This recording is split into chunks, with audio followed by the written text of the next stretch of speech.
ফতোয়া দিতে শুধু ব্যস্ত। হুজুররা ফতোয়া দিয়েছে, বলছে ডাক্তার জাকির নায়েক কাফের। বলছে কেন? বলছে প্যান্ট শার্ট পরে এই জন্য কাফের। ও তাহলে প্যান্ট শার্ট পরে জাকির নায়েক এই জন্য কাফের?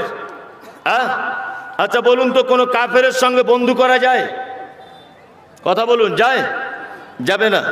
কোনো মুশরিকদের সঙ্গে বন্ধু করা যাবে? যাবে না। অথচ হুজুর প্যান্ট শার্ট পরে বলে ফতোয়া দিয়ে দিল ডাক্তার জাকির নায়েক কাফের। আর ওই হুজুরের কাছে তাবিজ নিতে আসছে একটা লোক প্যান্ট শার্ট গাঁটের নিচে কাপড় পরে, যখন সালাম দিচ্ছে সালামের ভিতরে 20,000 টাকার বান্ডিল, তখন হুজুর মাথায় হাত দিয়ে দোয়া করছে আপনি স্বর্গে চলে যাবেন। তখন কাফের হলো না? এই ধর্মের কথা বলছে ডাক্তার জাকির নায়েক কাফের ফতোয়া দিয়ে দিলে। হ্যাঁ, এই বিশ্বাসঘাতকেরা, এই সহিহ হাদিস এবং কোরআনের দুশমনেরা ডাক্তার জাকির নায়েককে দেশ ছাড়া করেছে। শুধু তাবিজের ব্যবসায় ভাটা পড়েছে এই কারণে। এরাই জার্জিস আনসারীকে চক্রান্ত করে, এরাই 13 বছরের জেল ঘোষণা করে দিয়েছে, এরাই তো জার্জিসকে জেলে ভিতরে পড়েছে, এরাই বাংলার বলিষ্ঠ বক্তা, যাকে বক্তা সম্রাট বলা হয়, মেমারিতে বাড়ি, গোলাম আহমেদ মোর্তজাকে উত্তর 24 পরগনার কাউকে পাড়া, সম্ভবত ওটা স্বরূপনগর থানা, কাউকে করিয়ে দিই। লোকটা কত ভালো ছিল, বাড়ির চাকর, নাম হলো তার আনাস। কি নাম? আনাস। 10 থেকে 11 বছর যাবত আল্লাহ নবী সাল্লাল্লাহু আলাইহি ওয়াসাল্লামের সেবা যত্ন করেছেন। আল্লাহু আকবার। হযরত আনাস বলছেন, নবীজি যদি আমাকে কোনোদিন কোনো কাজের জন্য যদি পাঠাতেন, আমি সেই কাজ না করে অনেক সময় শিশুদের দলে ঢুকে খেলাধুলো করতে শুরু করে দিয়েছি। আল্লাহর নবী পিছন দিক দিয়ে মৃদুভাবে আমার গায়ে টাচ করে তার হেসে দিয়ে বলেছে, আনাস কি ব্যাপার, তুমি এখনো খেলাধুলো করছো? হযরতে আনাসও মুচকে হেসে দিতেন, আল্লাহর নবী ভুলে গেছি। হযরতে আনাস বলছেন, আল্লাহর নবী আমাকে কোনোদিন কটু কথা বলতেন না, কোনোদিন এ কথা বলেননি, আনাস তুমি কেন করেছো, কেন তুমি করলে না, কেন তুমি খেলে, কেন তুমি খেলে না, কেন তুমি বললে, কেন তুমি বললে না? হযরতে আনাস বলছেন, আল্লাহর নবীর মতো গোটা শরীরের যা ঘেরান, এত সুখ ঘেরান পৃথিবীর কোনো পুরুষ মানুষের শরীর থেকে আমি পাইনি। হযরতে আনাস বলছেন, দীর্ঘ 10 বছরে আল্লাহর নবীর গায়ে হাত দিয়েছি, অনেক সময় মোসাফা করেছি, আল্লাহর নবীর মতো নরম শরীর, আল্লাহর নবীর মতো কোমল হাত পৃথিবীর আর কোনো মানুষের হাত আমার চোখে পড়েনি। 10 বছরের খাদেম সার্টিফিকেট দিচ্ছে, চূড়ান্ত পর্যায়ের ভালো লোক। আল্লাহু আকবার। আপনার আমার চরিত্র কেমন? আল্লাহ নবী সাল্লাল্লাহু আলাইহি ওয়াসাল্লামের চরিত্র দেখবেন।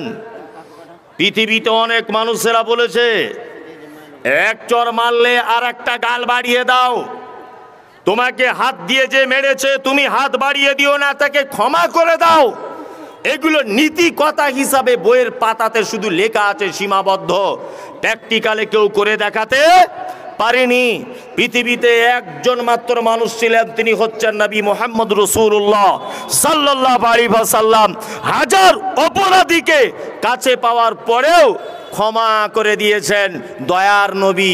এরই নাম একজন লোক এসে, ইহুদি, মসজিদে এসে ছচ্ছর করে দাঁড়িয়ে পেচ্ছাপ করছে, ঘটনা শুনেছেন না? দাঁড়িয়ে পেচ্ছাপ করছে।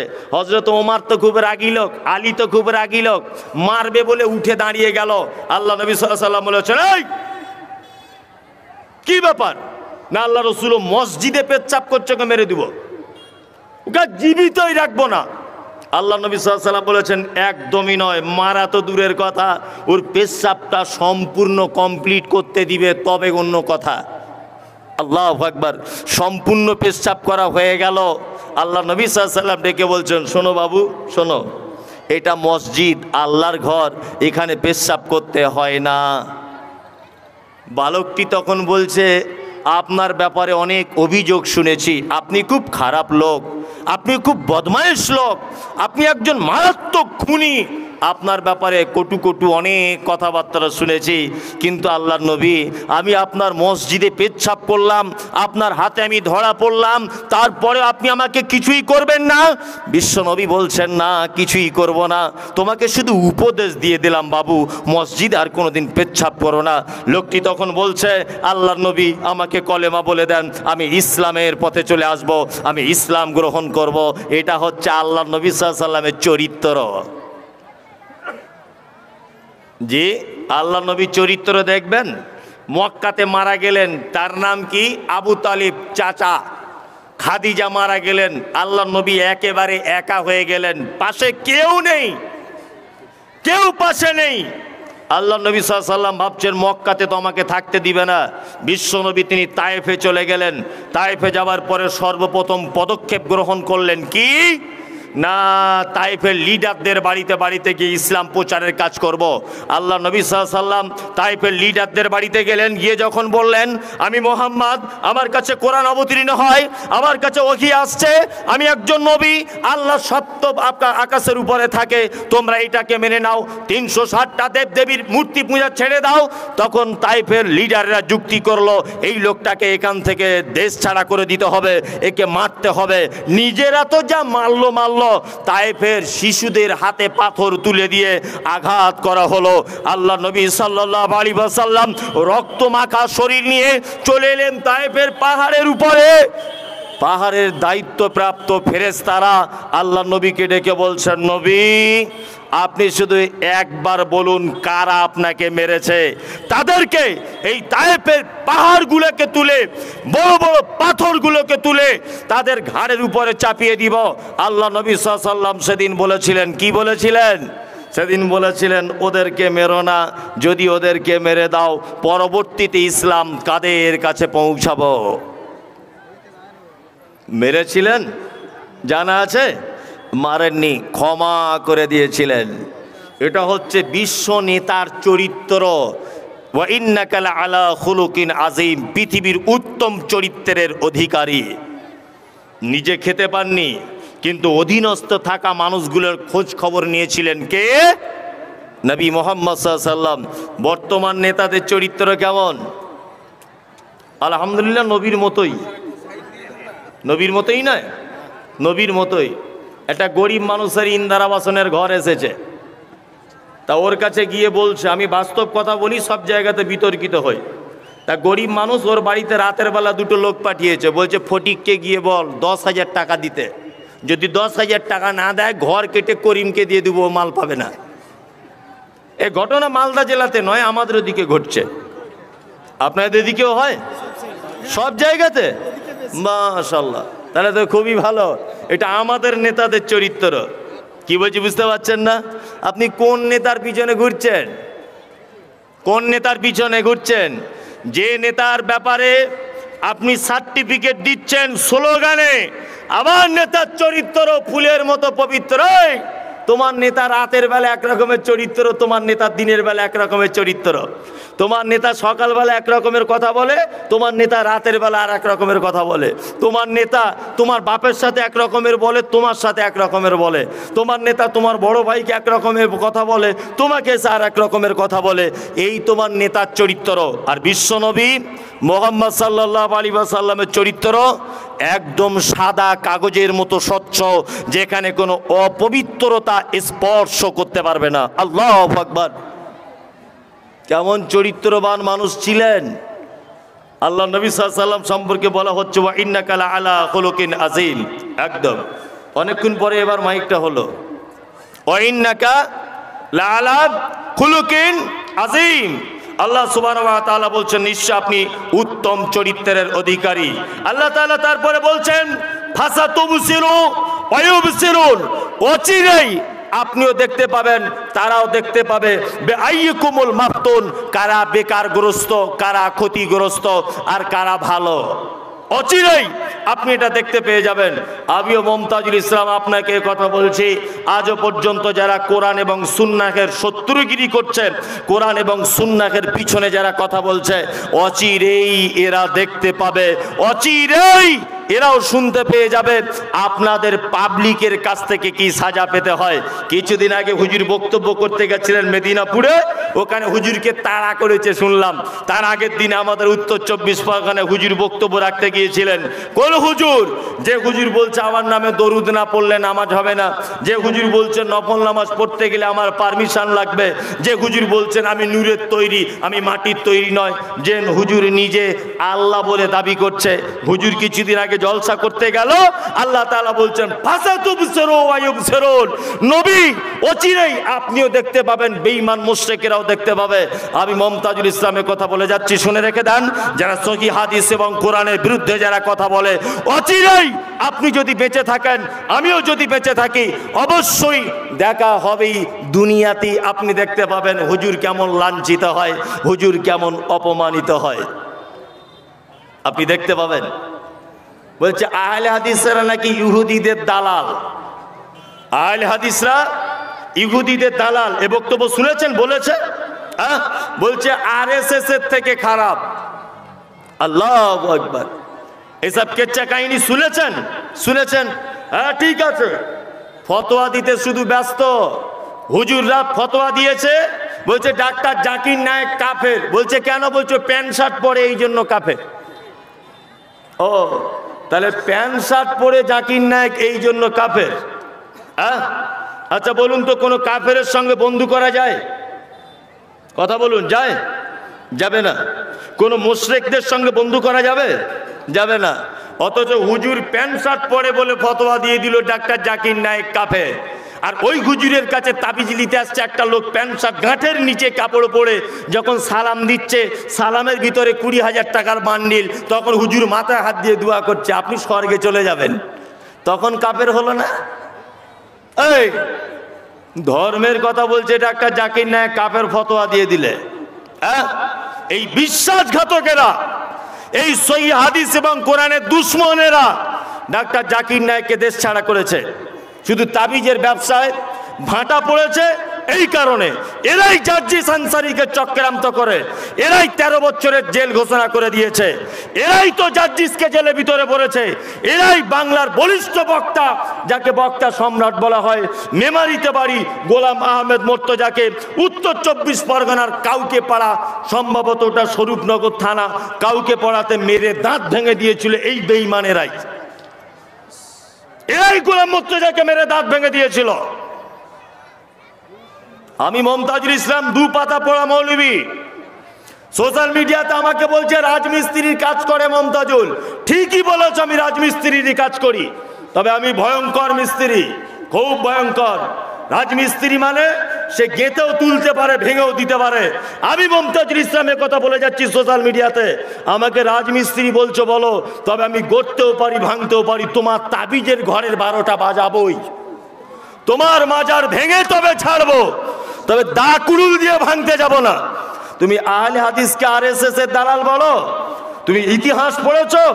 সারা ভারতবর্ষের ইংরেজ বিরোধী আন্দোলন সর্বপ্রথম আহলে হাদিসরা শুরু করেছিল, ইতিহাস পড়ে দেখো। তুমি আহলে হাদিসকে বলছো আরএসএস এর দালাল। এই বেঈমান বিশ্বাসঘাতকেরা পিস টিভির মতো একটা চ্যানেলকে এই দেশ থেকে উৎখাত করে দিয়েছে এরাই। অথচ স্টার জলসার মতো একজন চ্যানেলকে, এদের বিরুদ্ধে কোনো কথা প্রতিবাদ এরা করলো না। অথচ পিস টিভির ব্যাপারে কলকাতার কোর্টে এরা মামলা করেছে, এই বিশ্বাসঘাতকেরা যারা হাদিস এবং কোরআন নিয়ে ছিনিমিনি খেলছে। অথচ স্টার জলসাতে যেখানে নারী পুরুষের উলঙ্গ হয়ে যেখানে পরিবার ধ্বংস করার সিরিয়াল চালানো হচ্ছে, হুজুর এখানে একবারও প্রতিবাদ করলো না। হুজুর জাকির নায়েকের পিস টিভির বিরুদ্ধে প্রতিবাদ করে পিস টিভিটাকে বন্ধ করে দিল। এরা বিশ্বাসঘাতক ছাড়া আর কি হতে পারে? বলছে মমতাজুল ইসলাম আহলে হাদিস। আরে তুমি আহলে হাদিস বোঝো?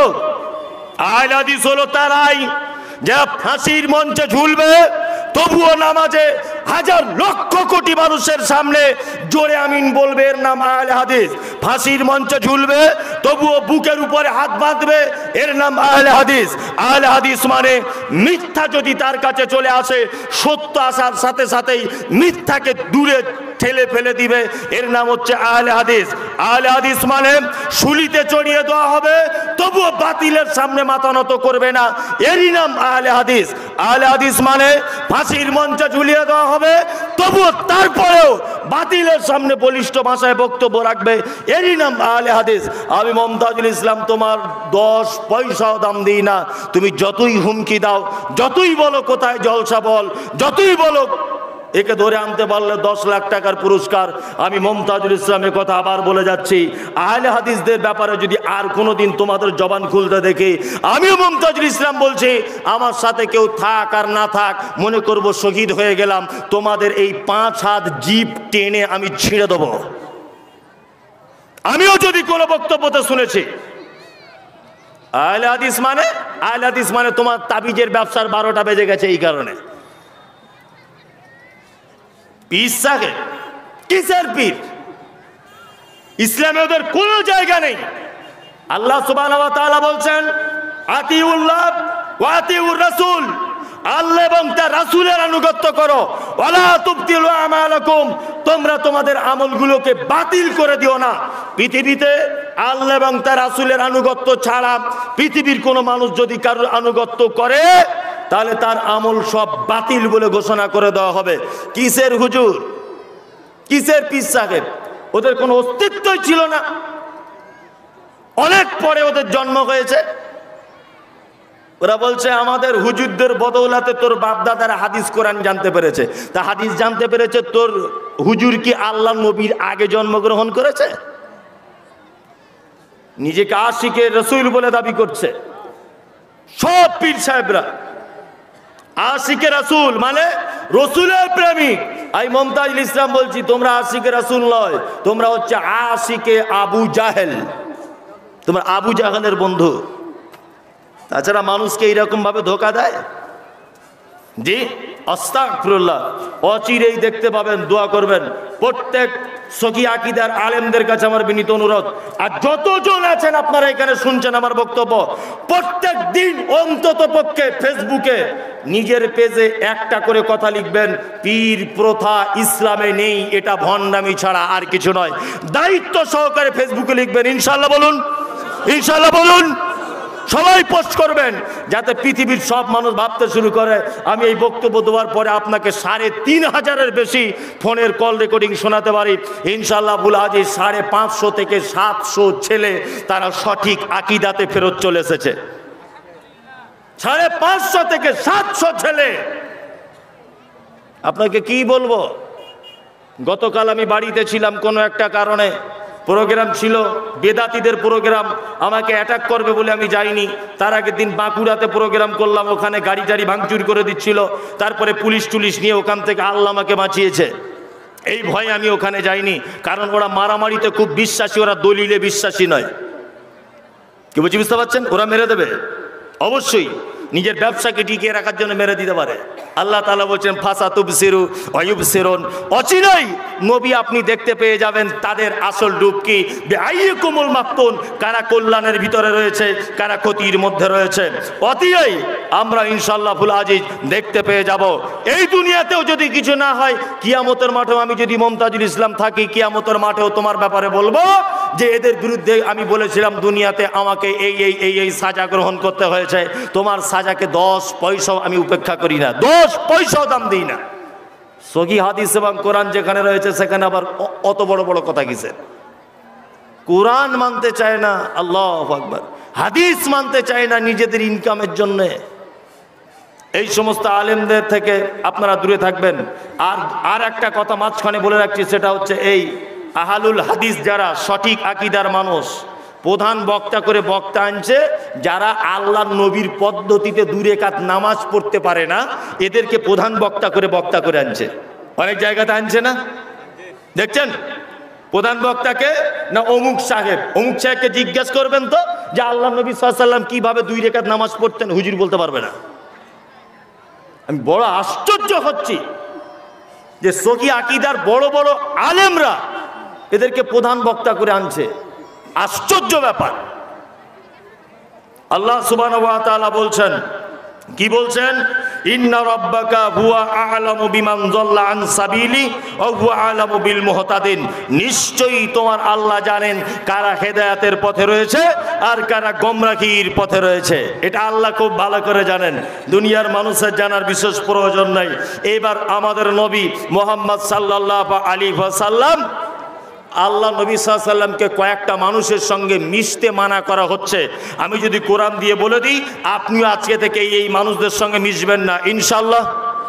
ইনশাআল্লাহ হাতটা উঠিয়ে বলুন একবার, ইনশাআল্লাহ মিশতে পাবেন না, ইনশাআল্লাহ মিশবেন না। সর্বপ্রথম আল্লাহ তাআলা বলছেন ফালা তুতিল মুকাজ্জিবিন, ফালা তুতিল মুকাজ্জিবিন। আল্লাহ তাআলা বলছেন যারা কথায় কথায় মিথ্যা কথা বলে, আল্লাহ বলছে এদের আনুগত্য করবে না, এদের কথা মানবে না। হুজুর বক্তব্য রাখতে রাখতে, গত পরশুদিন তার আগের দিন একটা ভিডিও দেখলাম, একজন হুজুর বক্তব্য রাখতে রাখতে বলছেন যে ইমাম মাহাদি সর্বপ্রথম ফুরফুরা শরীফে আসবে। কি বলছেন? ইমাম মাহাদি সর্বপ্রথম কোথায় আসবে? ফুরফুরা শরীফে আসবেন। এই দেখুন মিথ্যা হুজুর আপনাকে দেখায়। হুজুর বক্তব্য রাখছে কানে হাত দিয়ে, কি বলছে? বন্ধুরা আমার, ও বাপেরা, ও ভাইরা, মানে ভাটিয়ালির সুর, ওটা আমার হচ্ছে না আর কি। ও ভাইরা মায়েরা, আমাদের হুজুর একদিন ওই আপনার ফুরফুরাতে জলসা করতে গেছে। জলসা করতে যাওয়ার পরে হুজুর ফজরের নামাজের পরে ট্রেন ধরবে বলে আসছে, শিয়ালদায় আসবে। ট্রেনের টাইম পার হয়ে গেল, হুজুর ফুঁক দিয়ে দিল, ট্রেনের ড্রাইভার ট্রেনের কামরার ভিতরে ঘুমিয়ে পড়ল। হুজুর যতক্ষণ না পর্যন্ত উঠলো ততক্ষণ না পর্যন্ত ড্রাইভারের ঘুম ভাঙলো না। যে নরে তাকবীর, আল্লাহু আকবার। যে হুজুরের তো মারাত্মক কেরামতি। তা আমি হুজুরদের এত বিরোধিতা করছি, কই একটা হুজুর তার কেরামতিতে আমার ঠোঁটটা একটু বেঁকিয়ে দিক না, প্যারালাইসিস করে দেখি হুজুরের বাপের কত ক্ষমতা আছে, হুজুরের কত ক্ষমতা আছে, আমার ডান হাতটা একটু প্যারালাইসিস করে দিক না, তবেই তো দেখবো কেরামতি। কি আশ্চর্য ঘটনা! মিথ্যা আল্লাহ তাআলা নিজে বলছেন ফালা তুতিল মুকাজ্জিবিন, মিথ্যুকদের আনুগত্য করো না, এদের আনুগত্য করা থেকে দূরে থাকো। এসব ভণ্ডদের বক্তব্য শোনা, অবশ্যই বক্তব্য শুনতে আমি মানা করছি না, বক্তব্য শুনতে মানা করছি না, বক্তব্য শুনবেন, শোনার পরে একটা কমেন্ট করবেন। আমাকে পরশুদিন একটা লোক জিজ্ঞেস করছে, হুজুর পিঠ ধরা জায়েজ না না জায়েজ? আমি বলছি ধরা জায়েজ না জায়েজ মানে ধরা ফরজ, ধরেই গাছে বাঁধতে হবে, বেঁধে চাপকাতে শুরু করতে হবে, পিঠ ধরতে হবে, ধরেই গাছে বেঁধে দিতে হবে। ঠিক 4-5 হাত ধরনের একটা লাঠি নিয়ে পাছাই মারতে শুরু করতে হবে। বল পীর কোথায় আছে? আশ্চর্য ব্যাপার, ইসলামের নামে ভণ্ডামি। আল্লাহ তাআলা বলছেন ফালা তুতিল মুকাজ্জিবিন, নবী আপনি কখনোই মিথ্যুকদের আনুগত্য করবেন না। মিথ্যুক ধর্মীয় নেতা হোক, মিথ্যুক রাজনৈতিক নেতা হোক, এদের আনুগত্য করা থেকে দূরে থাকবেন। রাজনৈতিক নেতারাও শুধু যে ধর্মীয় নেতারা মিথ্যা কথা বলে তা নয়, রাজনৈতিক ভাইয়েরাও আজকাল বলছে, তবে সবাই নয়, কিছু রাজনৈতিক ভাইয়েরা দেখবেন ভোটের আগে এসে গ্রামে গ্রামে মিটিং করে করে বলছে, ভাই এবার একবার ভোটটা দিয়ে দেখো, এই যে রাস্তাটা দেখতে পাচ্ছে এমন করে দিব, ভাত পড়ে গেলে ওই ভাত তুলে আবার খাওয়া যাবে, এমন ফাইন রাস্তা করে দিব। ভোটে জিতে গেল, এমএলএ হয়ে গেল, এমপি হয়ে গেল, প্রধান হয়ে গেল, তারপরে দেখবেন রাস্তা এমন যে আগে তবু চলা যেত, এখন গরুর গাড়িও চলা বড় মুশকিল। তার মানে কি? মিথ্যা প্রতিশ্রুতি দিয়ে ভোট নিয়ে চলে গেল। আল্লাহ সুবহানাহু ওয়া তাআলা তারপরে বলছেন অদ্দুলাউ তুদহিনু ফায়ুদহিনুন, আর তারা চায় আপনি একটু নরম হন, তবে তারাও একটু নরম হবে। কাফেরেরা কি চায়? নবীজিকে কি চাইতেন? ঠিক এই রকম ভাবে চাইতেন, মুহাম্মদ তুমি তোমার ধর্মটাকে নিয়ে ঠিকঠাক করে থাকো বাবা, এই 360টা দেবদেবীর পূজা করছে, আমাদের ব্যাপারে তোমার কিছু বলার দরকার নেই। আল্লাহ বলছে অদ্দুলাউ তুদহিনু ফায়ুদহিনুন, নবী তারা চায় আপনি একটু নরম হন, তারাও একটু নরম হবে। কি বলছি বুঝতে পারছেন না? আল্লাহ নবী সাল্লাল্লাহু আলাইহি ওয়াসাল্লাম নরম হয়েছিলেন?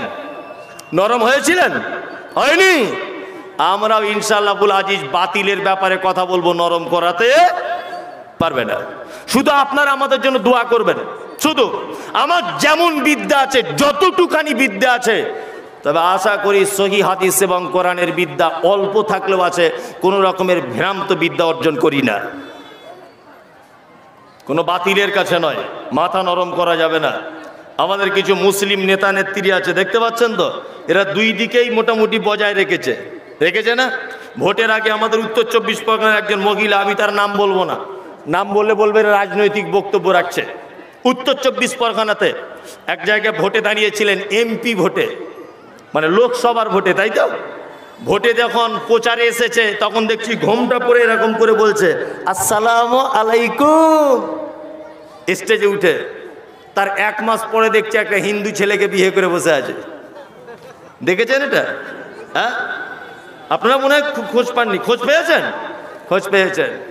একটা শুনেছি না কিছুদিন আগে, বলছে একটা বাচ্চা হয়েছে, এখন বাচ্চার বাপ খুঁজে পাওয়া যাচ্ছে না, যে কে বাপ, হিন্দু মুসলমান না খ্রিস্টান। আশ্চর্য ব্যাপার। অথচ ভোট চাওয়ার সময় এসে বলছে আসসালামু আলাইকুম। ভোট চাওয়ার সময়তে আল্লাহ তাআলা এদের ব্যাপারে বলছে অদ্দুল আউতুদিহিনু ফায়ুদহিনুন। পৃথিবীতে কিছু নেতা নেত্রী রয়েছে যারা ওদের কাছেও ভালো হয়, তোমাদের কাছেও ভালো হয়। আল্লাহ নবী সাল্লাল্লাহু আলাইহি ওয়াসাল্লাম এরকম মানুষ ছিলেন না খুব কট্টর মানুষ ছিলেন? কোনটা? খুব কঠোর মানুষ ছিলেন। আমিও আপনি ইনশাআল্লাহ সঠিক হাদিস এবং কোরআনের ব্যাপারে কঠোরতা অবলম্বন করবো ইনশাআল্লাহ।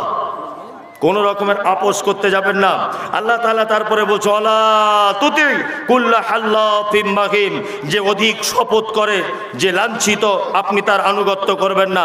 কথায় কথায় যারা আল্লাহর কসম, মায়ের কসম, নানির কসম, খালার কসম, ফুপুর কসম, বেটার কসম, বেটির কসম, এরকম কথায় কথায় যারা কসম করে করে বেড়ায়, অবশ্যই এইরকম নেতা যদি হয় এদের আনুগত্য করতে মানা করা হয়েছে।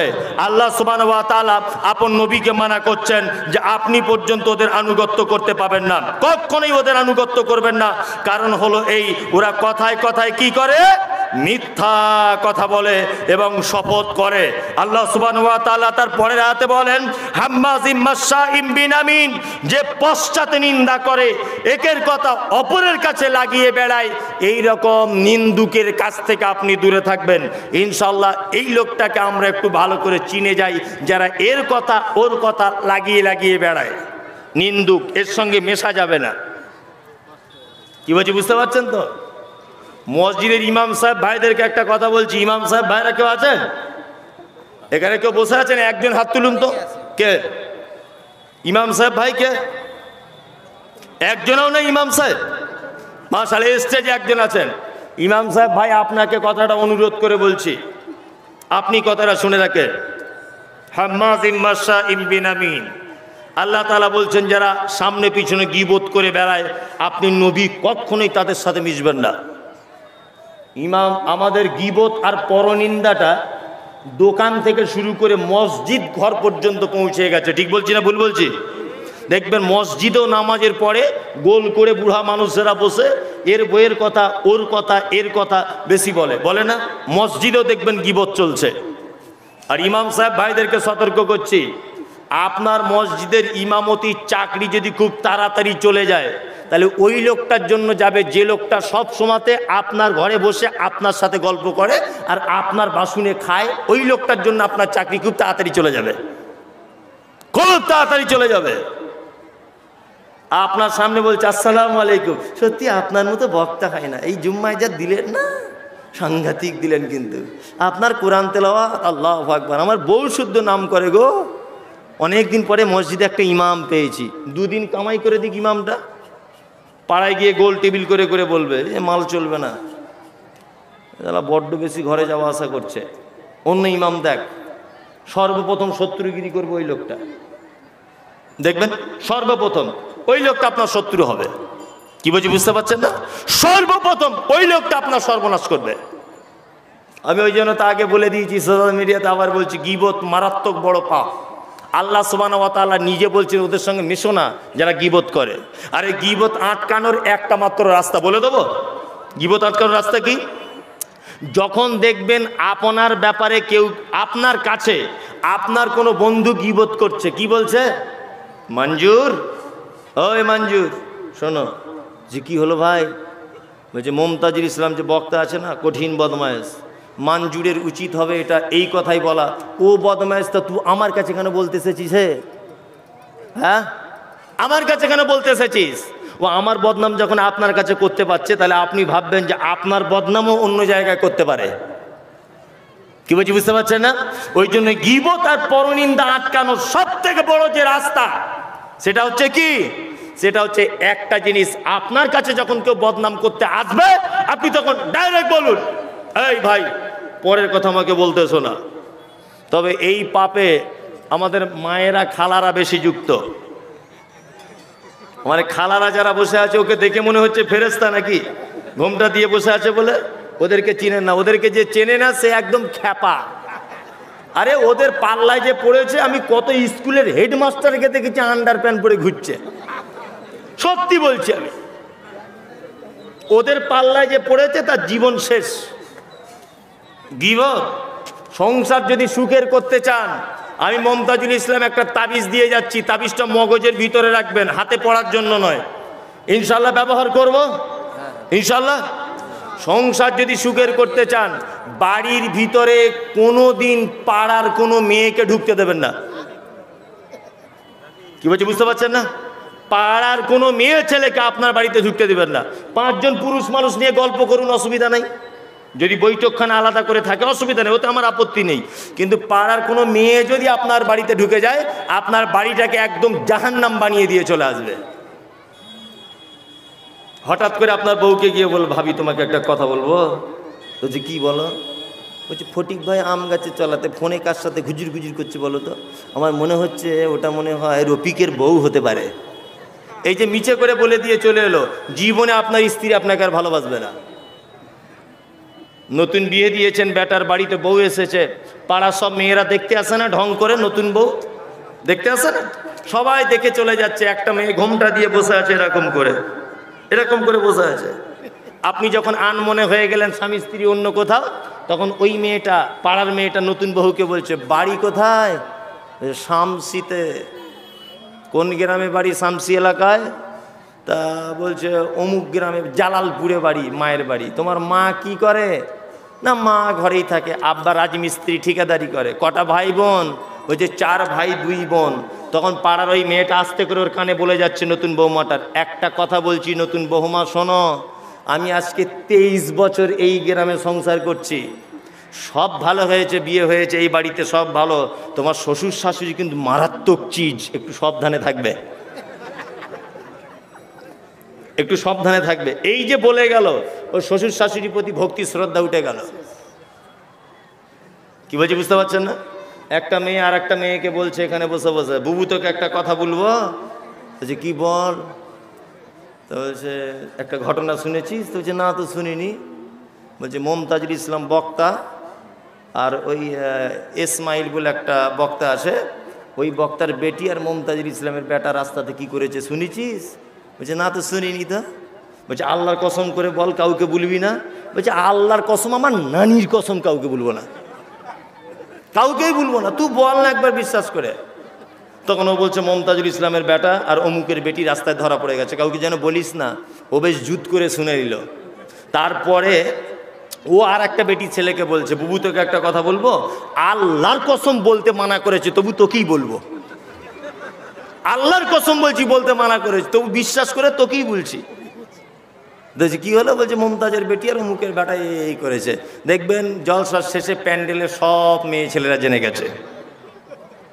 ওরা যে কত খাতারনাক, ওদের পাল্লাতে যে পড়েছে সে ছাড়া আর কেউ জানে না। ছোট্ট একটা মাঝখানে কথা বলবো, লুঙ্গি যারা পড়ে আছেন সাবধানে বসবেন, এটা আপনার কাছে আমার অনুরোধ। এতক্ষণ যা শুনেছেন, এবারে সব কোয়ালিটির শ্রোতা থাকে, তো কিছু একেবারে অশিক্ষিত শ্রোতাও আছে যে একটু এই কি বক্তা নিচে কথা দেখে শুধু রেগে রেগে কথা বলছে, হ্যাঁ, একটু কিছু হাসি ঠাট্টাও নাই, কিছুই নাই। আমি হাসি ঠাট্টার জন্য বলছি না, ওরা যে কত খাতারনাক এটা আপনাকে বলছি। তারপরে একটা আল্লাহ নবীর হাদিস বলবো গীবতের ব্যাপারে। একটা লোক তার স্ত্রীর সঙ্গে গল্প করছে। কি গল্প করছে? বলছে দেখো স্বামী মার মা, আমি তোমাকে খুব ভালোবাসি।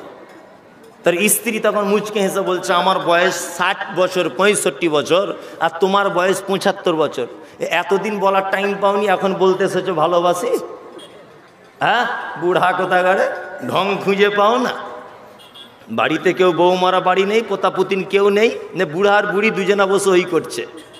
এখন বুড়াটার দমের খুব প্রবলেম ছিল, নিঃশ্বাসের প্রবলেম, মানে দমের কষ্ট, মানে বুঝতে পারছেন তো, শ্বাস প্রশ্বাসের খুব কষ্ট আর কি, হাঁপানি রোগ যেটাকে বলছে।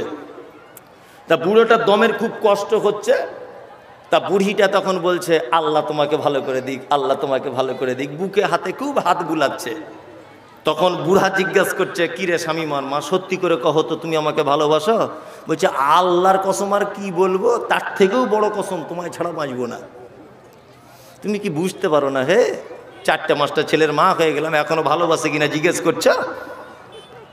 তা দুইজনের স্বামী স্ত্রী শোয়ার আগে বুড়োটা ওর স্ত্রীকে বলছে, শোন আজকে মনে হয় আমার কাছে আজরাইল চলে আসতে পারে, আমার যা বুকে যন্ত্রণা হচ্ছে আর সহ্য করতে পারছি না, আজরাইল চলে আসবে মনে হয়। তা বুড়ি তখন বলছে আস্তাগফিরুল্লাহ, এরকম কথা বলতে নেই, আজরাইল আসবে, তুমি মরে গেলে আমি থাকবো কি করে?